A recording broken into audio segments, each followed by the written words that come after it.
I went to train and become a ski instructor in Japan, and then I was actually run over by a car and ended up in a life-threatening condition. I was in a coma. My gosh. I could have very easily died, and in fact the doctors did tell my family that I would likely die. So the fact that I'm still here and living, I feel like if I have the opportunity to try to do something exceptional, then I should take it. So the way to scale this for factory production is not to go to a lab. I'm going to buy a big juicer and then find a canning company that is willing to let me take that juicer into their factory and literally take whole bits of ginger, put it in this juicer, squeeze all the juice out, and let that be, just like it is in my kitchen, the kind of focal point of our recipe.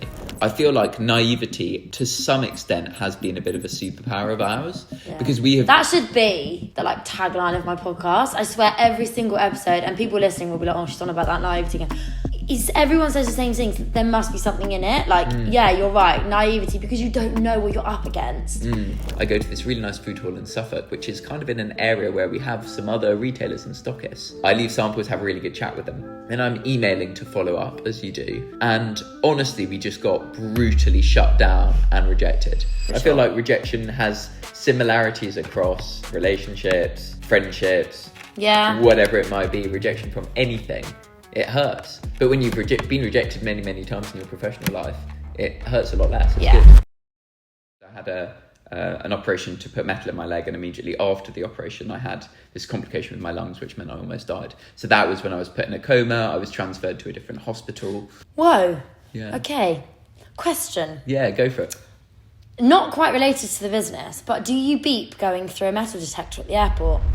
Before we get into today's episode, I want to give a shout out to a special sponsor, Sam Lawrence Recruitment.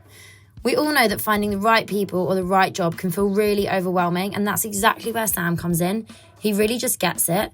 It's not just about ticking boxes, it's about connecting the right people with the right opportunities. He takes the time to understand you and exactly what you're looking for, whether you're building a team or taking that next career leap. So definitely get in touch. Trust me, you'll be glad you did. At Getting to Grow, I believe that growth starts with connection.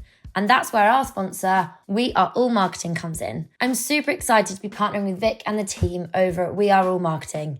They're not just a marketing agency, they're storytellers, strategists, and your biggest advocates. Whether you're building a brand, launching a product, or strengthening your digital presence, We Are All Marketing helps you turn ideas into impact.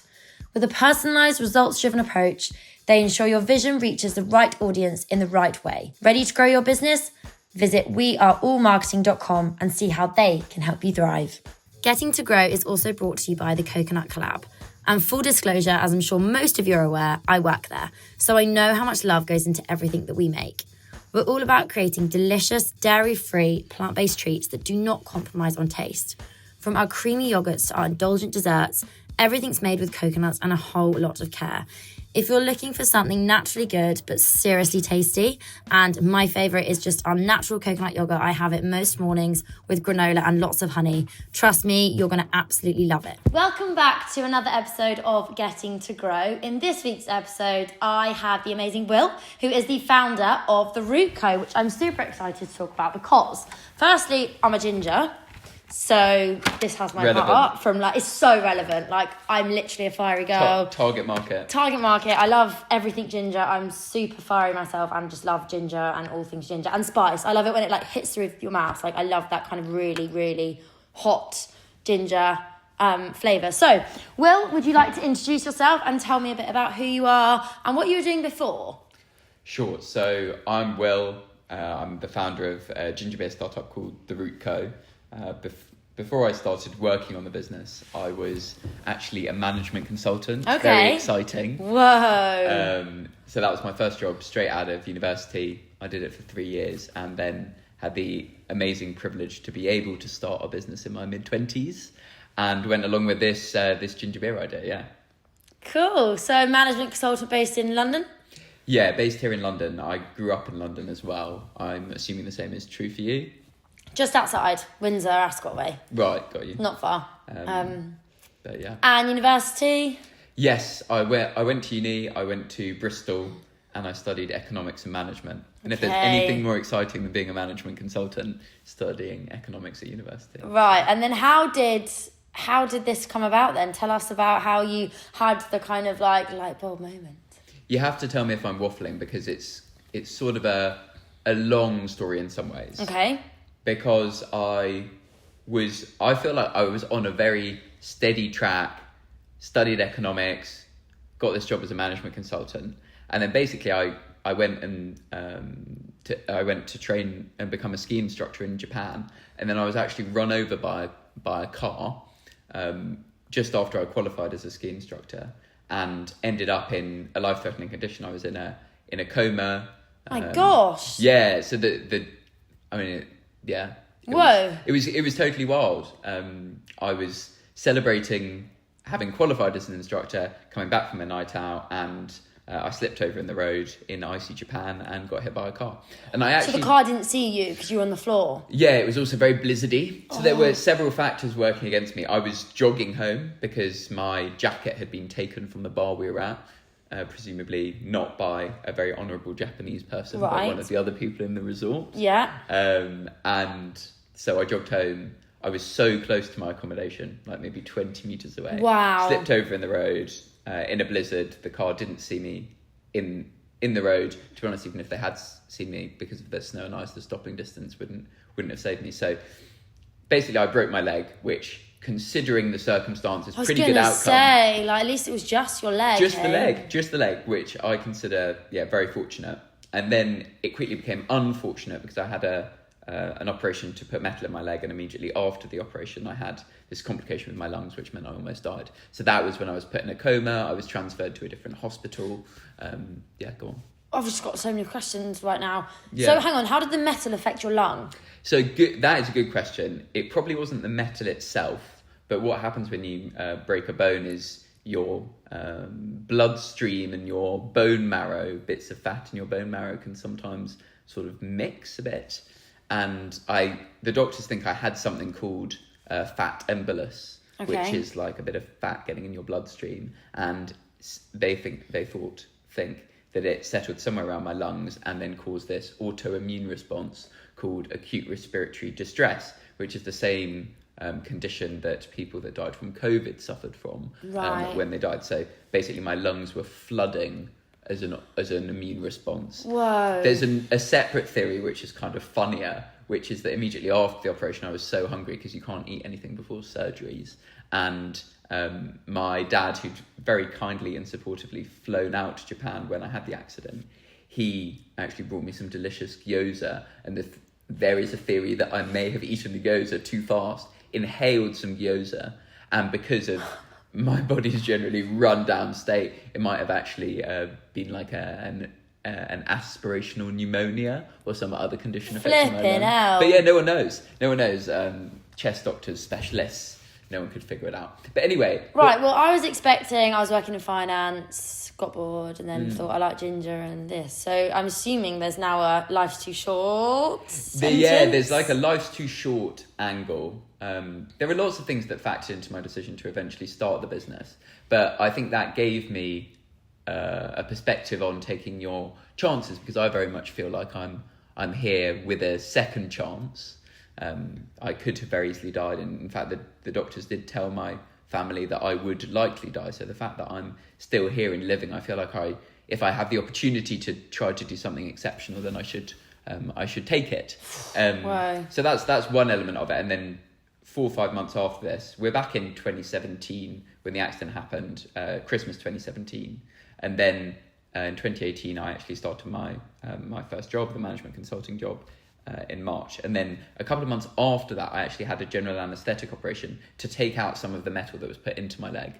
And waking up from that general anaesthetic is when I thought of the ginger beer idea. So it's sort of related to the Japan accident on a couple of different strands. One being, okay, sure, maybe it predisposed me more to doing something a bit exciting with my career.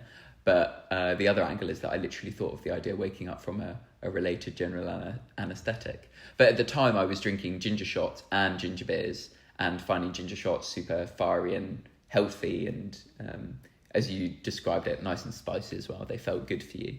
And ginger beers I was drinking in the pub instead of alcohol, I found them always a bit too sweet and much more of a soft drink. So that was when it occurred to me that there could be a kind of a gap there between the two things that could be filled, a hybrid between the two. And then the actual idea, I was waking up from an operation. Whoa. Yeah. Okay. Question. Yeah, go for it. Not quite related to the business, but do you beep going through a metal detector at the airport? Good question. Some detectors, it's not a very satisfying answer. Some detectors do beep. I feel like the more modern ones now don't. Do they then get to your knee and they're like, why is your knee beeping so much? Well, it's the metal. I still do have a big metal rod down the length of my right shin here.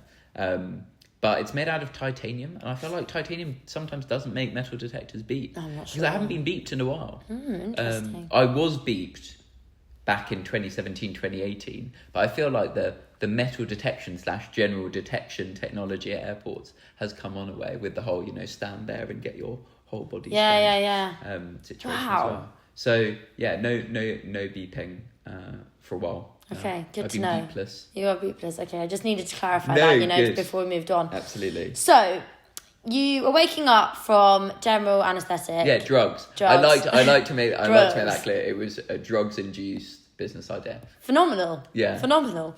And what then came next? You sort of woke up and thought, right, I need to do something different. I've had this idea. How did you? Talk me through the next day. Well, I would say as a person, I'm actually quite risk averse, and I'm sort of logistics focused and a bit of a planner. So I don't think it was really, even with I'm the total opposite to you. With my... I don't think I've ever genuinely thought out much before I do it. Well, it's very rare. I actually think that's a very nice way to be. It is, but I definitely have to learn the hard way a lot, because I just, sometimes I'm like a child, golden retriever energy, and then puppy, and then I'm like, that would have been really useful if I'd thought of that. Definitely a consequence. So I'm always like, yeah, let's do it. And then I'm like, oh, that would have been really helpful if I'd known that. Yeah, I feel like I've always been relatively pragmatic in the way that I think, and realistic as well. So after I'd had that operation and had the idea, I sat on it for about 2.5 years doing nothing. Well, not doing nothing. I was working in my first job, and I was like, there is no way that I want to leave my first job after 4 months just because I've had this business idea. I also valued the job highly. I was really delighted to get it as an undergrad, and felt like I should work there for some time for my CV, boring life stuff where you're like, I probably shouldn't leave a job after 6 months and start a business. But fast forward then the 2.5 years, and we were in the midst of 2020 COVID era, and I actually started making some ginger beer in my kitchen. But all the while, we as a consultant, I had done quite a lot of work in FMCG trends, generally where products are going, whether that's away from alcohol towards health. And it felt like my idea still made sense, and actually increasing sense given the way that the market was moving at a macro level. So when we discussed these things, I wasn't like, shit, my idea is now valueless. I was actually like, you know what, this plays into my ginger beer idea quite a bit. So I was thinking about it, but very much on the back burner. And then, as I said, COVID, started making some batches, and then I was promoted at work, and then decided to quit. I wasn't enjoying the job, I should say, and I'm incredibly lucky and very privileged in my personal life. So I was able to take the decision to leave my job. It's not that, I've had some people say that it's a brave thing to do. And I think there have been elements of bravery in starting this business for sure. But I think that decision, as I said before, I'm a planner and I'm pragmatic. If I hadn't been able to, if I hadn't had maybe a safety net or a couple of different safety nets, I probably wouldn't have done it. I'm not as brave as sometimes people credit me with. Okay, I see. But still, I mean, you still had the I don't know, I think I disagree. Yes, you had the blanket, fair, but I do think I'd say a few blankets. Okay, fine. You had several blankets. Imagine ultimate cozy. Okay, blankets. Fine. Yeah, okay, then you're not a true one. Yeah. Obviously you are. You still did a lot, right? Yeah, I do. I also think that there's quite a lot of bravery involved even from a social perspective, you know, the risk of failure at any moment. It's, you particularly, I went from a job where I was like, oh, this is a fantastic job. I'm earning a really good salary. My esteem's really high. I'm learning a lot. I'm working with super intelligent people. To go from that position to like basically day dot square one of starting your own business, it's quite a lot of pressure. Yeah, for sure. Particularly if you're perceived in a certain way, if people think of you as relatively switched on or relatively smart. I don't know if that's what people think of me, by the way. Okay. But I like to think that they might. And so there is a certain amount of pressure and that comes with that, and then bravery to face into it. But I think that I wouldn't like to leave here giving you the impression that, you know, I really risked it all, like wear my heart on my sleeve. As I said, I'm pragmatic with this stuff. So I knew that I had the opportunity, and then the brave decision was just to take that opportunity, I think. Yeah. Because lots of people in my position don't, and they end up working in jobs earning lots of money that they don't actually like. So, particularly factoring in that Japan story and how that made me feel, I'm proud of the decision I made. Yeah, definitely. The one other element to it that I should mention is that my dad had been diagnosed with a very serious illness. So I knew that by stepping out of my job, which was very demanding on my time, and stepping into a new entrepreneurial mode that allowed me total flexibility would give me the chance to spend more time with him. Yeah. And what I've said actually, because my dad has passed away now, which is very sad, but what I've said to a lot of people is that regardless of what happens with the ginger beer business from now, and I really hope that it's a marvellous success, obviously, but regardless of what happens, I will always be proud of the decision I made to step out of that job, because during my dad's final couple of years, I managed to spend as much time with him as I wanted to. And that's like so important, right? Like at the end of the day, that's exactly what you want to be doing and where you want to be. Like, well, actually, I think, regardless of your several blankets, like, I think, you know, you were grieving at the time of the business entrepreneur, like, that's really tough to go put on, like, I'm not upset today hat, you know, and I've got to do all this stuff and I've got to tick things off. Like, it's a lot emotionally, so don't, like, cut yourself some slack. You did work bloody hard to still create something that is insane, by the way. Thank you. So this is Will here, I can see. Yes, I'm on the packaging. Yeah, and I like the ginger beard, which I can see here, so you're one of us. Yeah. So why... so I want to know... Firstly, I love the packaging and the branding. Did you do it yourself? And did you have... Oh, and you're B certified, like B Corp. I didn't know that. That's a fat task. Yeah, okay, certified B Corp. Fantastic. Love that. How did you go about, like, brainstorming the idea in the sense of, like, you knew you wanted to do something ginger, beer. Obviously, you've been drinking at the pub. How did you go about, like, learning to, like, manufacture and making it at home in COVID? Like, how did it go from the kitchen to, like, okay, I need a production kitchen or whatever it was? I don't know. Yeah. That is a very good question. So I made a lot of batches in my kitchen and then would cycle them out. We were doing social distancing at this point in 2020. And I'd cycle them out to my friends' homes and get feedback on them. And I actually have these WhatsApp groups that I'd set up for my delivery routes. Like, I would go and deliver to all of my friends in, where are we sitting now, like Clapham, for example, or all of my friends in North London or all of my friends in West London. I would hit them all in one go, and I would set up WhatsApps and share my live location that you can do on WhatsApp so that they could, like, track me like a courier, which is really good fun. And what that meant was, first of all, it was kind of fun and engaging, and I'd only just got Instagram. I'd never been on Instagram before, so that was kind of a new experience for me of taking photos and videos and stuff. But what it meant was I could get feedback from my friends individually, but then there was an interesting decision that I had to make regarding how to sweeten the drink. So there was a decision of whether to use maple syrup at the time or use a sweetener. And because I had these WhatsApp set up, I really quickly was able to just canvass opinion on how I should sweeten the drink, and that was massively helpful. So was it a bit too tart? Like, it was a bit too... It wasn't actually a taste thing. It was more, would people prefer a drink that was sweetened with something natural that they understood, or something like, I don't know, at the time we were looking at sucralose, erythritol, we looked at monk fruit extract. When I say we, I mean me, by the way. It's the raw we. But that was really helpful, doing that bit of recipe development in the kitchen. I was literally making up batches of ginger beer. I'd looked into how to make drinks shelf stable. So I was heating heating liquid through before I was bottling it up. I was testing the pH with a little Amazon bought pH meter. Yeah, okay. And so I was getting into the whole formulation. And then I did the final bit of recipe development at the market stall that we still do up in Islington in Camden Passage, which is right by our headquarters. And so once I'd settled on a kitchen recipe, and this was a recipe I'd found on BBC originally, and then decided how I wanted to tinker it a little. Yeah. Because the original idea, as I mentioned, was like a ginger beer, ginger shot hybrid. So I definitely wanted to put more ginger juice in my ginger beer recipe than typical. I wanted it to have a really nice fieriness.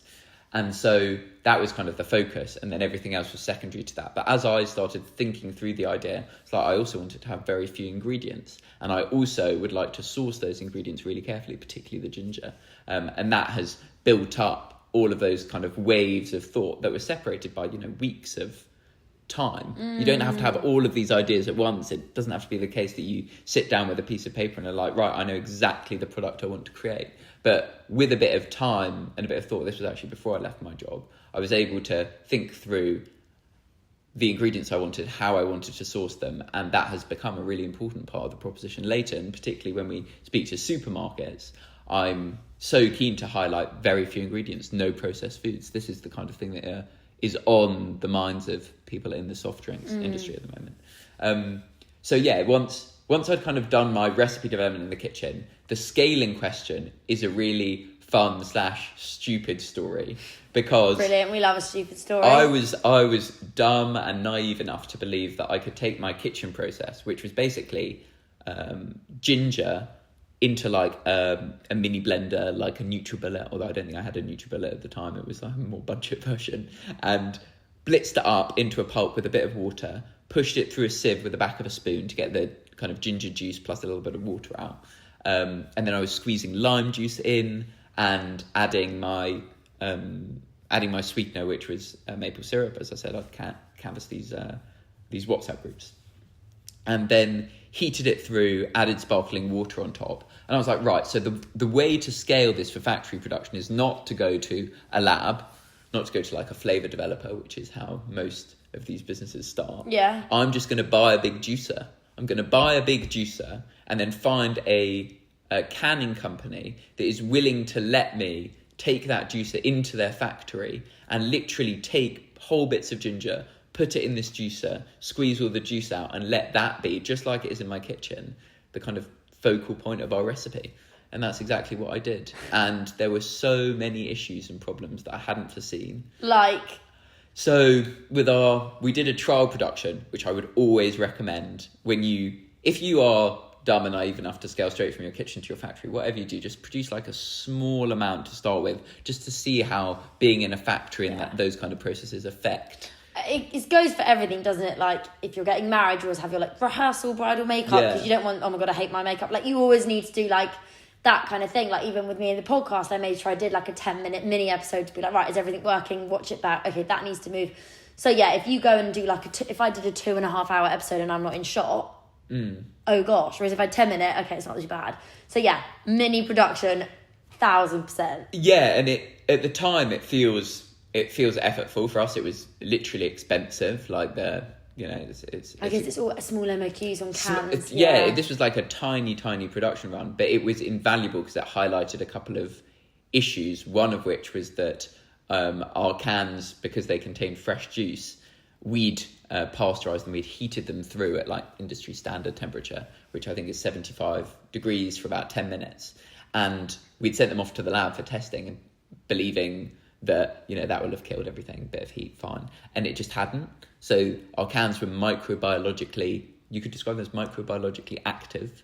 Or I kind of preferred the phrase teeming with life, which means that they're not shelf stable. So I couldn't have sold those cans to any shop, because within 1 or 2 weeks, they would be either explode or the flavour would have changed, they would have gone off. I don't think they would have been potentially dangerous, but but it's just like not something I expected to face into. And then separately, we had a lot of our cans that were popping, like the bottom was Okay. going from concave to convex, so then they wouldn't stand up on a shelf. Oh, and I at the see time, what you mean. hilariously, I wasn't even thinking about shelves at the time. I was like, I just want to make some ginger beer and launch it on a website, and I'm sure people are going to love it so much that the sales are just going to come rolling in, and I won't ever have to like go out and meet any stores, pound the pavement. It will all be fine. It will all just roll on because the product's going to be so good.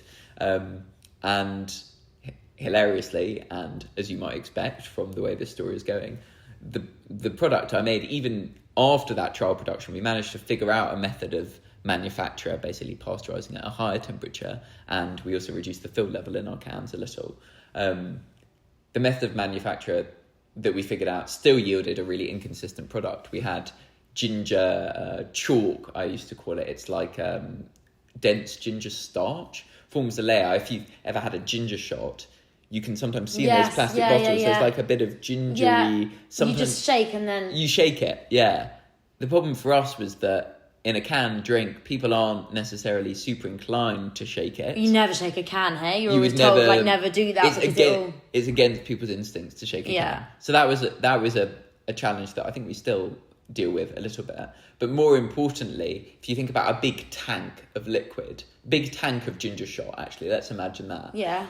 Because of the volume in there, your whole bottom area, if you imagine like a giant bottle of ginger shot, it's like quite a massive chunk of that tank was sediment, as you say. And that's problematic for a couple of reasons. One is that it's very difficult to mix through, and it turns out that sediment has very interesting physical properties. It behaves like a non-Newtonian fluid, like a cornstarch, where under pressure it becomes a solid, but otherwise it flows like a liquid. It's basically horrendous for pipes. So we have interesting. Yeah. Like when you get to the end of a peanut butter jar and the bottom of it's like rock hard because you haven't mixed the top with the bottom. I would say it's a bit like that, yeah. I know exactly what you mean. Do you know what I mean? I love peanut butter. I do, but if I haven't quite got to the corner to the bottom, by the time I'm at the bottom, I'm like, this is rock hard. But when you mix it, it's not, you don't run around. Yeah. Like, I know what you mean. Yeah, so we had to deal with lots of inconsistencies in our cans. Even after, as I say, we'd found these solutions to it felt like the big problems at the time, which was the microbiological activity and also the popping bottoms. But yeah, so that was how I scaled. Short answer, I bought a big juicer and was naive and dumb enough to think it could work.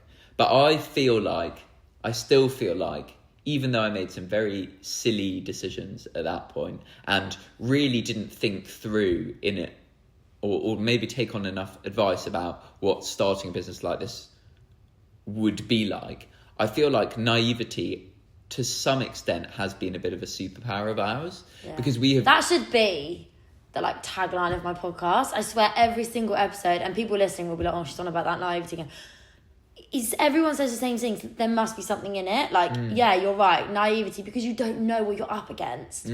You're not almost scared of it. You just do it because you don't know the consequence. Yeah, absolutely. I mean, that plays into loads of stuff that then comes up when you're talking about selling to supermarkets or trying to get into mass retail and the kind of demands and the cost pressure and the marketing spend. If I'd had my eyes fully open to all of that, I would have been really thinking twice about starting the business right at the beginning, or I would have stopped after 3 weeks, So I do think that naivety became or is still important probably to this day. There are things that I don't know about in the future.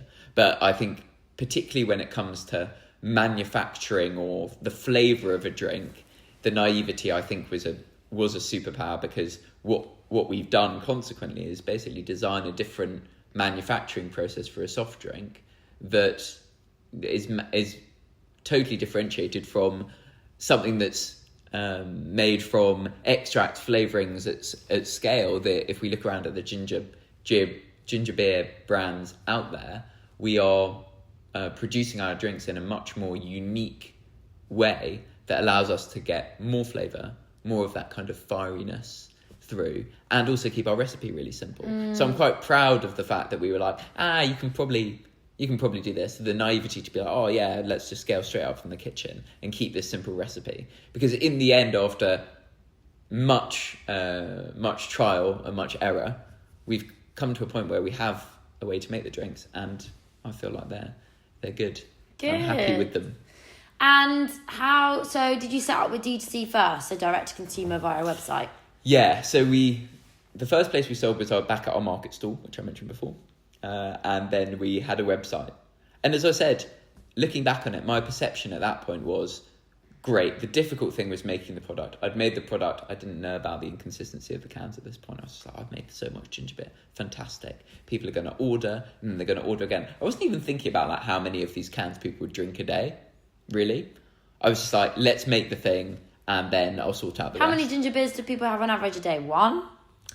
There are some people that claim to have 3, but I feel like they are family, friends, or people close to me.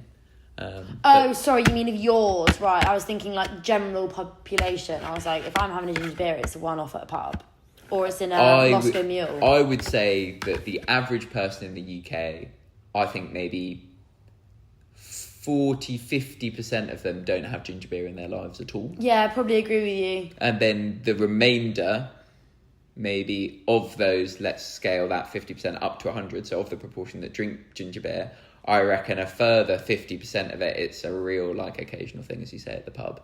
If you're avoiding alcohol or having it in a mixed drink or a cocktail. Yeah, it's funny because when I have it, I love it. Every time I have it, I'm like, oh, I love it. But you're right, I don't like it because it's full of sugar. So I would maybe choose like just go really boring if I'm not drinking and have like a lime and soda. Because at least I know then, okay, well, I'm not like literally just drinking syrup or a Diet Coke, which again I know is awful for you, but at least it's not the sugar. But then obviously it's got all the side effects. You can go on and on about that, but yeah, this needs to get into pubs. Well, that is an interesting point, because we have found pubs, as I said, that's where I was drinking my ginger beer too. Originally I was having ginger shots instead of coffee at work, and ginger beer instead of a normal pint at the pub.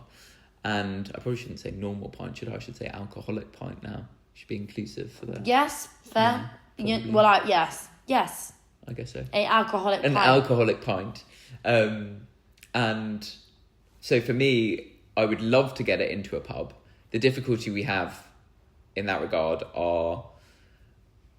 it's kind of long and boring to explain, but lots of these pubs are part of bigger groups, and they are often tied into long-term contracts, and usually are getting their ginger beer from someone that also supplies all of their other soft drinks. And that could be a range like Fever Tree or Britvic of course, or any of the mixer brands that also produce a ginger beer SKU. Or it could just be a wholesaler that carries, say, Fentimans, which I think is one of the ginger beers I see in the pub most when it's not a Britvic or a Fever Tree or Franklin and Sons or whatever ginger beer they have. Yeah. And so because of the way that industry is characterised, and because of the wholesale relationships, the relationships between the distributor and the pubs, it's very difficult to break into. You kind of need to... It's one of those chicken and egg things. I don't know how aware, probably very aware of these dynamics, but where you can't get into a wholesaler until you've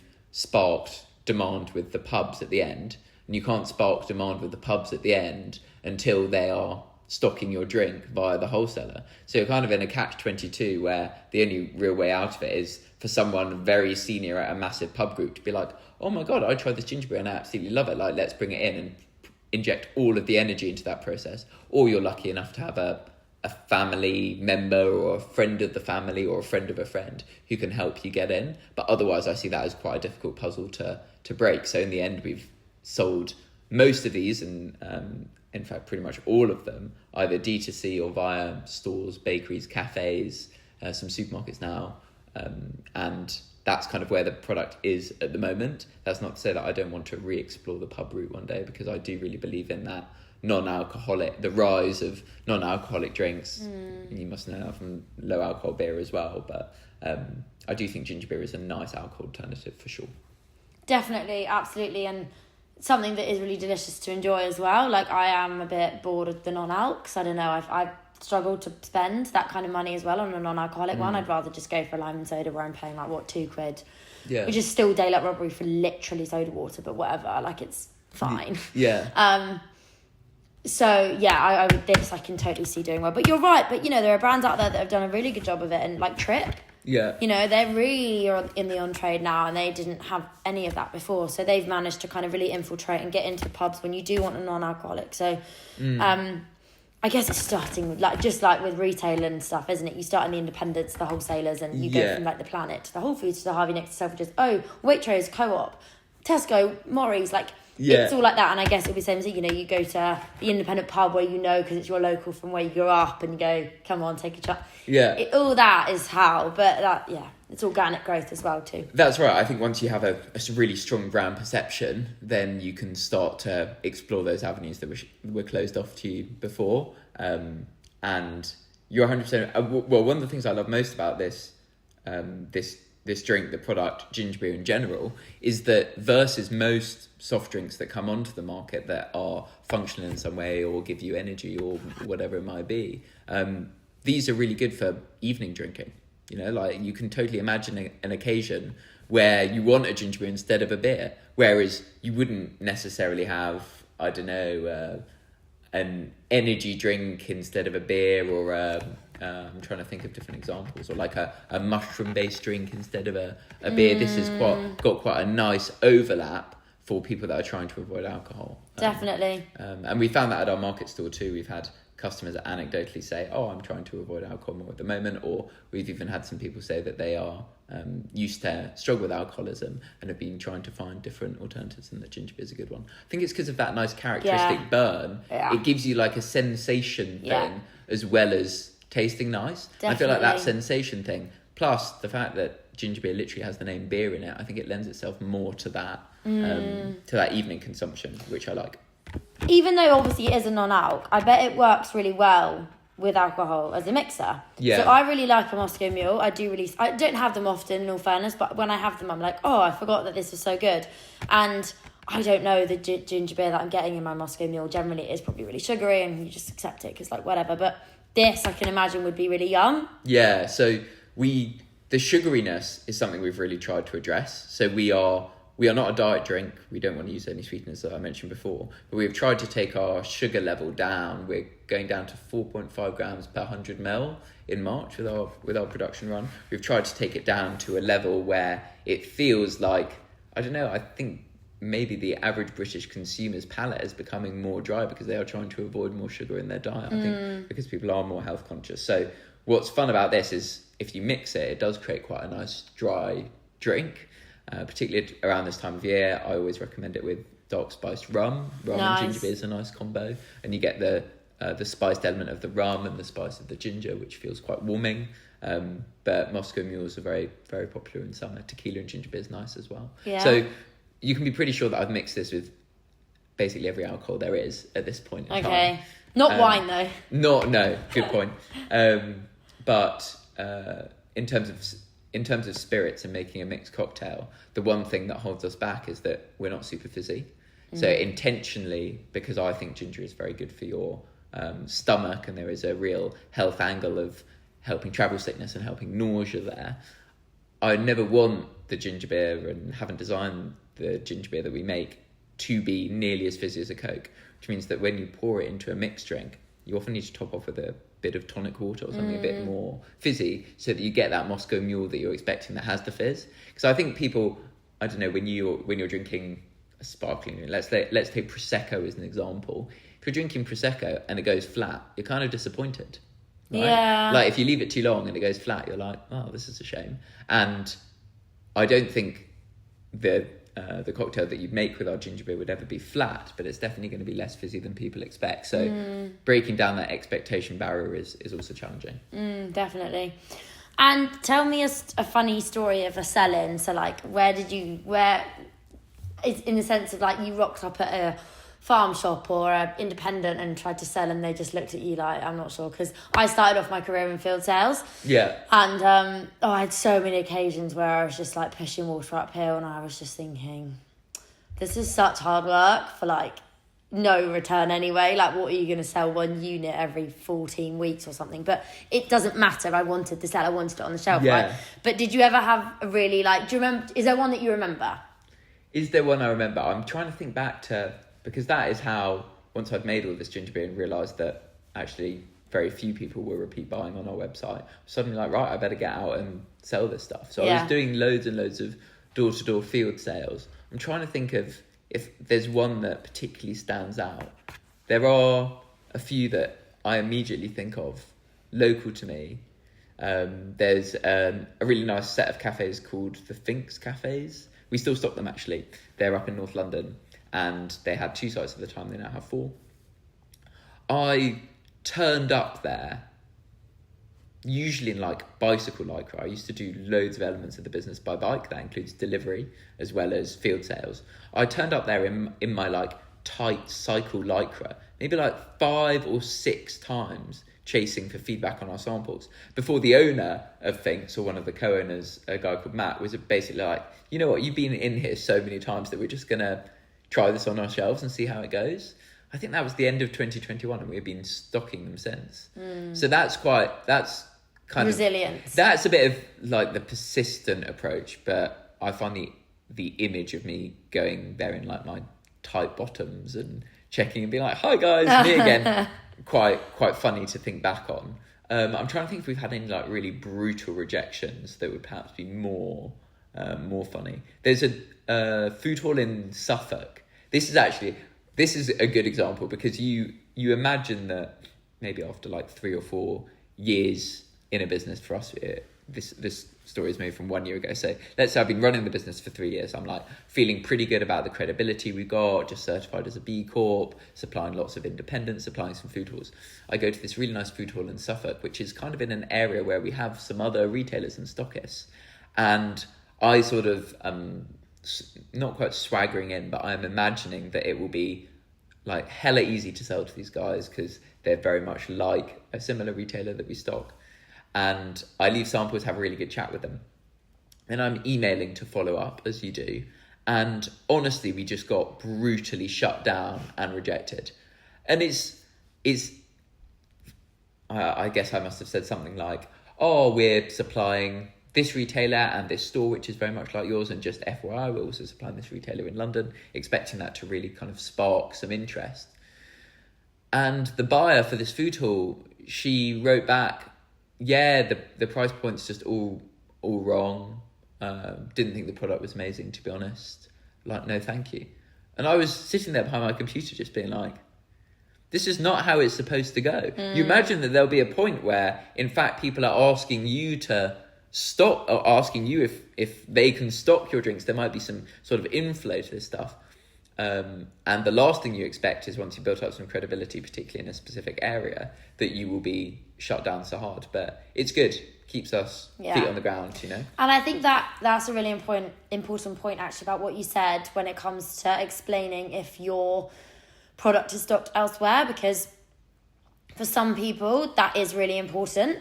And it is important to let them know that and explain, actually, we've got the credibility of being listed in Tesco. For example, if you're talking to like a Starbucks, they want us to know that, okay, if you're listed in Tesco, you're gonna move off the shelf. Yeah.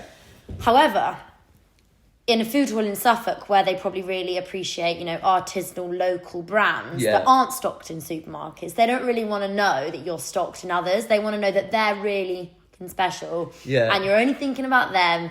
We basically made this for you, Mr. Suffolk Food Hall, and, you are our best. We're really looking forward to working with you. We're going to come in and sample Monday to Friday, literally like over and above.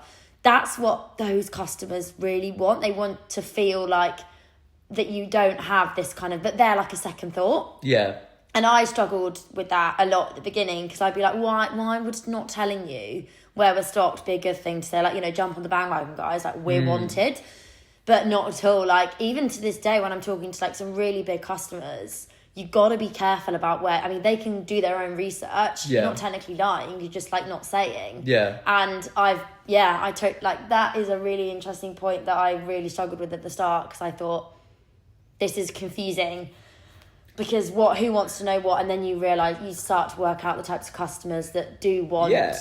I mean, this is just good field sales advice, really, that you're giving me here. And I feel like I should have probably woken up to the fact at that point that actually listing off, trying to do this credibility thing and listing off all of our retailers may not always, it definitely won't always work in your favour. If you go to a nice independent cafe and you're like, hey, I'm the founder of this drinks brand, it stocks in Tesco, they might be like, good for you, mate. Literally, they'll be like... But yeah, exactly. Because you can't compete with their pricing and their margin, because Tesco are ordering pallets and pallets at a time, they're going to be ordering one case. Yeah. Like, the economies of scale, etc. But yeah.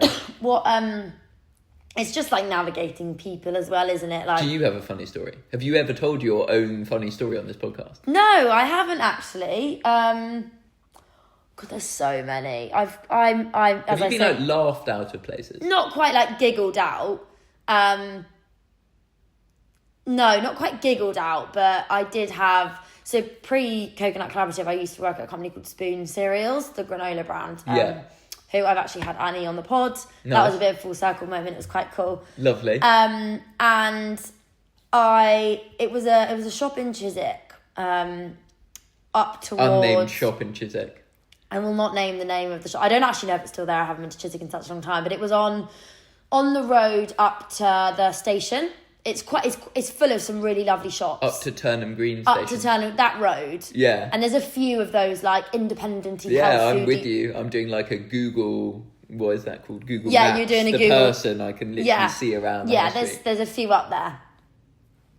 Up the road a bit, there was a cafe that had one of our competitors at the time. I again don't know if they're around still, I haven't seen them, but they were the granola of choice in the kind of used on the menu, but also you could buy the pack of granola, and that for me was ideal, because that was a double volume whammy. I'd be like, you can use it, brilliant, use a pack there, you use a pack there, that's a nice case to you out CLF or Suma. Yeah, brilliant. Absolutely, sorted. And I went in probably about 9 times to try and get the time that the manager would be there, or the decision maker, and you'll probably start thinking, why didn't you just call first? Because every time I called... No, not at all. Well, that's then became my approach of like getting your meeting booked in prior to going, because otherwise you can just waste your day. Yeah. But even if you call, sometimes they forget or do something else, or they've gone out. Or... And sometimes, like generally, no trip is ever wasted, because you'll pick up something, you'll see a product on the shelf and go, I didn't know that was stocked there, that's really good info. Or you get a name from someone, an additional name, so that you can ask for someone. And Yeah. But I went in about 9 times. On the 9th time or 10th time, I finally got to the store manager, and she just looked at me and she goes, you are so irritating. That's great. And I was like, I was honestly like, I kind of knew I was being annoying. Yeah. But I'm in field sales, you know, I think I got like an extra 10 quid every time I got a product listed, like, and I was living at home. I wasn't living in London, I couldn't afford London at the time. So I was thinking, yeah, I am going to be irritating, like, you know, this is important. And I was quite used to rejection, not in like I've been rejected in my life, because I've, like you, have been very lucky, but I did modelling as a kid, so you're constantly rejected of, you know, shoots and whatever. So a no to me wasn't a big deal, I guess. And I think I was so arrogant or so cocky, and I just went, yeah, I know, but you want to stop the product, don't you? And she literally, her jaw like dropped, to be like, what do you think you are? Like, no, like, get out the shop. And I left, and that was it. Never. I really hope that there would be some redemption or payoff from that story, as in you would bravely say, do you want to stock the product anyway? And then... No, I kind of like sassy went, you want the stock product though? And she looked at me like, you are not. Like, nah, literally get out. And I was like, right, well, you've called me irritating, and you've given me a voice and a face that looks like thunder, so I'm going to leave. I love how you dealt with that though. That's excellent. I just thought, yeah, well... That's a proud story. You should feel proud of that. Also, I think about it now, and I'm just like, manners are free. And if you don't want the granola, do you know what? That's fair enough. You're not going to be everyone's cup of tea. Just send me an email and go, thank you so much, Zoe. You know, we've tried the granola. We're not looking at it right now. I would have been like, thank you, James. Have a lovely day. Yeah, thank you so much for sending me an email, because it saved me my further 4 or 5 visits. I'm irritating because you're not replying. Yeah. They basically fully created that situation for themselves, yeah. Yeah, and then not field sales. This was a buyer, but I rocked up at their house. Right. Pretty rogue. He was getting out of the shower. Pretty rogue. And he had to dress, and it was so awkward. It was horrendous, in fact. So, hang on, talk me through this, actually. So, he's getting out of the shower, but obviously you don't know that. He had a driveway where you didn't go into the drive, but I could see his driveway in his house. Right. And I'd parked up on the side, and I could see his window, and I saw him with a towel around him. And I was like, oh, this is just mortifying. But and like, you still went. Well, I have to. I've made the journey now. Right. I'm going to do it. Yeah. So I basically rock up with some fruit and granola and yogurt and go, like, I want. So you ring the bell? Yeah, but this wasn't for granola. You this didn't was knock for on the coconut. window and be like, No, hey. no. I made sure he was like, I couldn't obviously see him literally get dressed, but I assumed after 5 minutes he was out of the road. So then I knocked and delivered him some yogurt granola. I'm just thinking back, it was awful. And he literally again looked at me like, hi, and I was like, hi, I've delivered you breakfast. Obviously he was like, this is so weird. Like, imagine. Like, so this is quite early in the morning because you wanted to catch yeah, him it was breakfast time. And I don't even know how I got his address, which is also like probably now a total breach of GDPR or something like. I think a lot of that stuff still happens though. Yeah, probably. And he just looked at me and was a bit like, right, who are you? And I was like, oh, I'm from Coconut Club. My name's Zoe, I've been emailing. And he was just like, can you leave it there? And like literally made me like put it on the floor, like far away from him. And he was like, okay, like have a nice day, basically, like I'll try it. So you put it in the door? No. I put it on the doorstep. outside the front door. Social distancing a thing or No, this was post social distancing. It was fine, but I just then had to actually I think it might have been pre-COVID. It was a while ago, and I then just sort of like turned away and walked back to the car. Right. Didn't hear from him. Any positive outcome? No, shame. But they're just some of the top ones that I've had. But plenty of rejections. You kind of get used to them.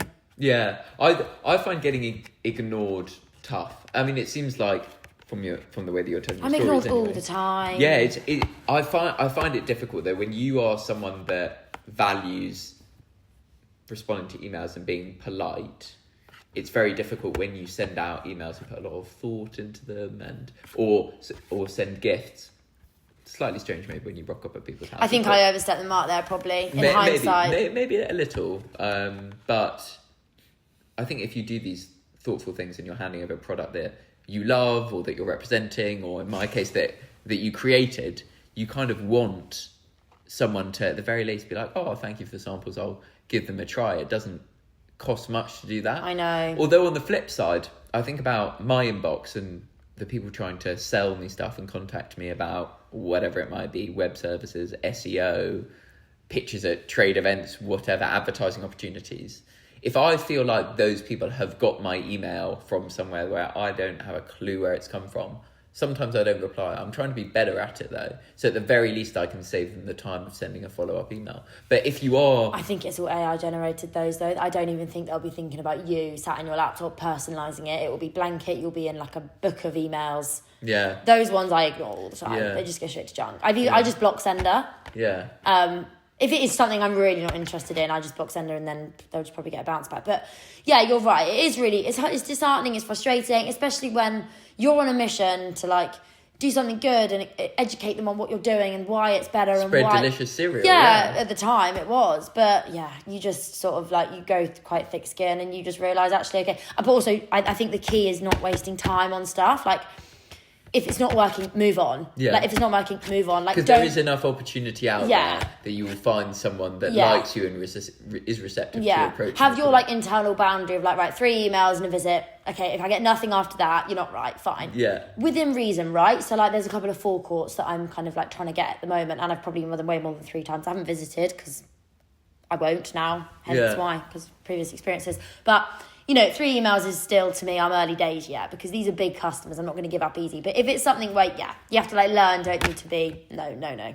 I like this though, because there are lots of professions, lots of walks of life where you do not deal with rejection in the same way that you do if you are repping a product or a brand or in sales. And if you speak to salespeople about these challenges, they're like, oh my God, I get it totally. And you have a really nice, interesting discussion about rejection. And that's quite nice to share rejection with other people, because Definitely. Lots of people are ashamed of being rejected. Yeah. But I feel like so many people in so many jobs don't have to deal with rejection at all. And I actually think that developing a thick skin through turning up to a shop and getting laughed out of it, or getting these emails where you think it's going to be an easy win and they tell you to F off.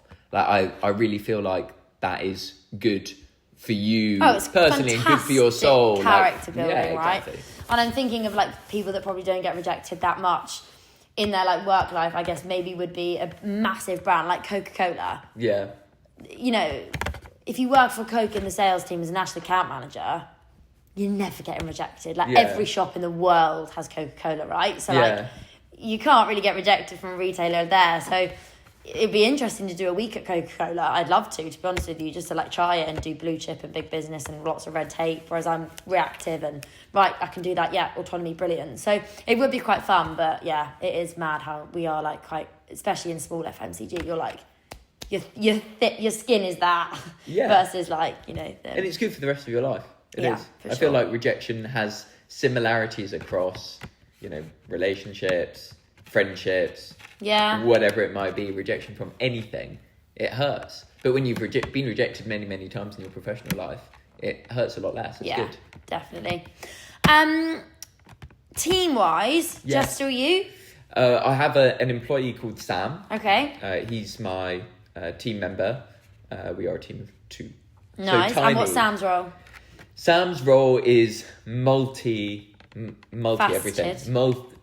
I shouldn't say multifaceted because I would look at myself and be like, you a-hole. Okay, fine. But he basically does everything, just like I do, which is kind of great. I think one of the best things about starting a business like this is the fact that you do lots and lots of different stuff, all of the aspects of the business. And I feel like it's quite important to try and have some knowledge of each of them, because if you hope to build a team one day, it's quite handy being able to say, oh yeah, I remember when I did this, and have quite a good, either be able to help the person that's now tasked doing it, or have quite a good sense of how long things take, managing expectations correctly, figuring out workloads. I feel like trying everything is quite good.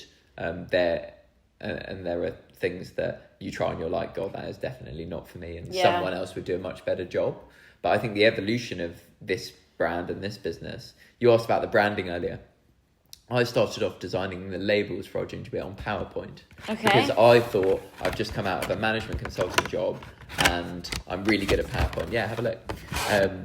They're longer than I thought. Yeah, they're long boys. They are long boys. I don't know why, but I thought they were like... were they ever that big? Those ones are mini. They're light blue mini ones. Fine. Yeah.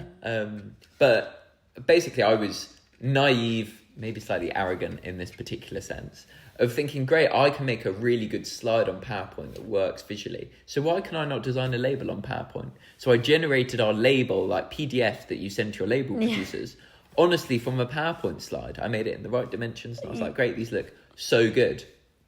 And now in hindsight, they looked absolutely awful, or not terrible, but like pretty bad from a graphic design perspective. What's nice is that you can sort of chart your personal growth with design, same as you can with like film and with photos, because you can look at work that you've done previously and be like, God, that was terrible. Which tells you that you must have come some way to understanding how branding should be and how it can work. So I designed, I think, 4 up until batch 4. This is batch 7 of our drinks. Up until batch 4, I was designing myself on first 2 on PowerPoint, and then I worked with a local illustrator called Maya, and I used her illustrations and started designing on Adobe InDesign. Yeah. It's a big step up for me at the time. And then we actually got an agency called Office of Overview to help take the branding from where it was to where it is now. And we still make tweaks to it. So all of the can labels, they sit on my computer. I tweak them with Sam. We change the nutritionals. We add the B Corp symbol when we got B Corp certified. And because I've done elements of the design, those edits, if I want to make them, I don't have to be like, oh my God, design agency, can you do this quick thing for me, and bother them? I can just do it myself, which is kind of good. But I wouldn't be able to do that had I not had this journey through design. So it comes good. You make mistakes, but it's come good. And definitely. I would say that is actually a separate and important point, which is that I think on these journeys, often people are given really short amount of time to make a product work. And I feel like there is so much learning and development from just extending that time horizon. When investors are funding a brand, for example, they want to see results within 12 months. And really, I think that time horizon should be massively drawn out, because you make these learnings, you make these updates to the packaging, and they are really valuable. They can take your brand from being 80% of the way to 100% of the way there. And that can often unstick a problem that was sticky before. Something a listing that wouldn't happen. by just making those small incremental changes. And I feel like often brands aren't given the time. I've been very lucky that I've had the time to take it from terrible PowerPoint design, in this case, to where it is now. Yeah. I think, but I think having that understanding at the start is really key, because you're right, it gives you that, like, okay, I know how to do that. But also the being able to, like, react quickly. So if I said to you, I don't know, if I was a customer and I was like, I really like it, but it'd be great if you pulled out the calories more on pack, because I care about that. You can go, interesting, you can play with it. Yeah. You can see, that would look really cool, and I could move that there. And being nimble to make those changes quickly as well is important, and hence why doing a smaller production run sometimes is better, because actually that might not work and stuff like that. So there are difficult dynamics on that front, because if you do smaller production runs, you pay more for everything as well. So you have to kind of play off that flexibility. But certainly as far as the design goes, I'm literally getting a mental image of myself and Sam. We've been clustered around my computer screen quite a lot recently, making these like small incremental changes to our labels, to the multi-pack packaging. We do all of it, but having the ability to think about it and try different things, as you say, and visualize it literally on a computer screen, very helpful. So what's next for the Root Co? Yeah, good question. So honestly, 2023 was a pretty bad year for like a whole bunch of reasons. We missed out on opportunities. It was also the year that my dad passed away, so emotionally a difficult time. But we did make lots and lots of progress, which kind of underpinned then the success we've had last year. So we managed to get B Corp certified, which I'm so proud of. It's amazing. And I haven't explained our supply chain, but we basically source all of our ginger from a single farm. And we have sourced in Tanzania, that's dead right. So we have sorted out a supply chain where we can work with a single farm and then juice the ginger in across the border in Kenya. And now we're sea freighting our juice, which is even better for the environment than air freighting, which was what we were doing before. Of course. So that supply chain is something I'm super proud of. It did not exist before I started the business. So that has come up from scratch. I have no connections in East Africa aside from my friend from my last job, older sister Jules, who was very kind and helped me kind of find some original exporters. But it has grown and developed over time into something that I think is pretty fantastic and very transparent. So anyway, we got B Corp certified, and then we got a listing with Whole Foods, which we'd been chasing for a long time. And then we got a listing with Booth supermarket up north. And then we found out about our Ocado listing. And this all kind of happened in the space of like 3 weeks in May, pretty much. And we also went on television. We were on the show called Aldi's Next Big Thing. Amazing. And it all happened in such like a weird condensed period that I was feeling like nervous, and there were so many logistical production things running around in my mind that I feel like I probably failed to appreciate it. But at that moment in time, I was like, wow, this is mad. And then we've kind of managed to fulfill and deliver on all of those opportunities through the year. And we are hoping that in 2025, we will be able to continue to engage bigger retailers, basically. So we listed with Ocado in November. That's our biggest to date, the best known. So some people haven't heard of Booth, some people haven't heard of Whole Foods or Planet Organic, particularly if you live outside London, but most people have heard of Ocado. And that's really cool. It's a proud moment for me if I think about it. And we want to get more listings, I think, that allow us to grow our volume so that we can keep on finding efficiencies in our supply chain, make the business more profitable, be able to offer lower prices to our old customers as well. There's lots we want to achieve this year, but the way it works in this industry, and you know this way better than I do, is that these opportunities, they're off and then they're on suddenly, or they're just never on.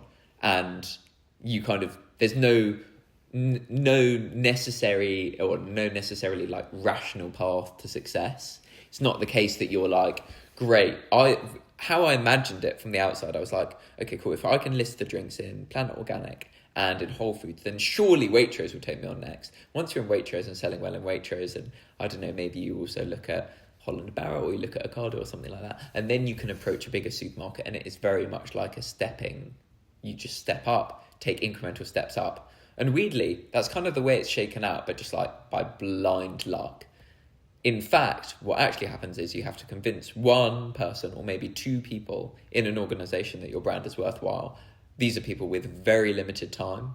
They have no like debt to you. They don't owe you anything. They don't have to read your emails. They don't have to take your meetings. And you have to somehow convince them, if you're speaking to a major supermarket, that you are sitting on a brand that has loads of value to them, can sell really well, and you have to be able to stump up the cash and the marketing spend and the business knowledge, like business acumen, experience in the industry, to be able to convince them that you have an effing clue what you're doing. Just in case they list the brand and it goes nowhere, at least then you've got a plan to fall back on of how you're going to get it in front of people and drive trial. But it's really hard, because I think buyers, particularly in the drink space, they can often list what was it? There was like an Oreo Coke that landed on shelves, I think, at some point last year. Yeah, there was. They could list an Oreo Coke and know 100% certainly that the Oreo Coke would sell better than our drink, even though we've thought about it really carefully and the formula's more relevant and the ingredients are few and there are no processed foods. Yeah. It will sell better. Yeah, but Coke have such a hold on brand and people, and it's just like I don't know how you crack that one. No, it's tough. It's very tough. Coke is just... It will eventually, time, unless it stays relevant and brings out healthy stuff. Probably will stay relevant. Yeah, but I wonder how that one day will really shift. At the moment, it does seem to be like they are in every single... I mean, yeah, they must have like 100% household penetration. Yeah. Or at one point in their life, everyone would have tried a Coke, unless you're under the age of 3. Maybe. Do you still drink Diet Coke? Do you drink Coke? I do drink Diet Coke. Yeah, I drink Coke Zero and Diet Coke, but it's not often. Like, I'll have it when I really fancy it. Like, I seem to have it on holiday. Yeah. And particularly in the glass bottles. I really like glass bottled Coke. Yeah, cool. I do taste the aluminium in it a bit. Oh, right. Especially if it's been sat around a long time, and you like get that, I don't know, that metally taste. But if I'm on holiday and I'm by the beach, then yeah, I really do like a proper Coke in the glass bottle with ice and a straw, and a little bit of lemon. It is very holiday to me. But then yeah, if there's one in the office, I'll sometimes grab it. But I have tried to really cut back, because obviously I know it's really bad for you and there's lots of stuff in it. But I eat my veg, right? So I'm picking my battles. Yeah, absolutely. But yeah, I guess all that to say, the Coke Zero example is, I would love to say that we are on a sterling track to break into the supermarkets, and in 2025 you will find our drinks on the shelf of a supermarket. But truthfully, I don't have a Scooby Doo. I have no idea what is going to happen. Well, TBC. Yeah. But you heard it here first. All supermarkets, Will's coming for you. Yeah, in a very convincing and confident way. Well, thank you so much for coming on Getting to Grow. It's been so fabulous catching up with you, and wishing you all the best. Thank you for having me, Zoe. Nice chatting to you. No worries at all.